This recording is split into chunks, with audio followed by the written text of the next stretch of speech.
नमस्कार सम्पूर्णमा। आज हामी कुरा गर्नेछौँ मिल्क फिभर भन्ने रोगबारे।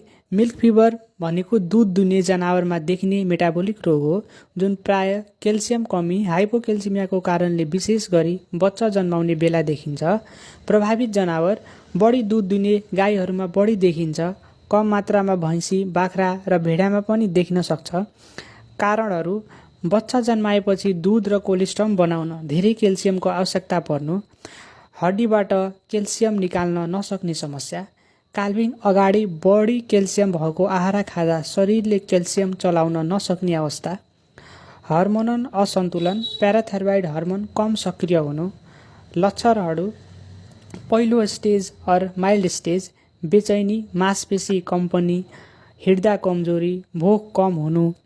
दोस्रो स्टेज अर रिकम्बेन्सी स्टेज जनावर उठ्न नसक्ने, पेटमा टेकेर बस्ने एक्सटर्नल रिकम्बेन्सी, टाउको पछाडि फर्काउने, यस आकारको देखिने, कान चिसो र शरीरको तापमान घट्ने।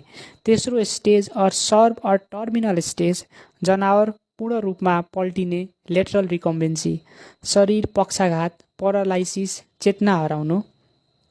पेट फुल्ने, ब्लटिङ, उपचार नगरे मृत्यु हुने खतरा। उपचार: इन्ट्राभेनस क्याल्सियम बोरोग्लुकोनेट सल्युसन 25% और 40% बिस्तारै नसामा हालिन्छ।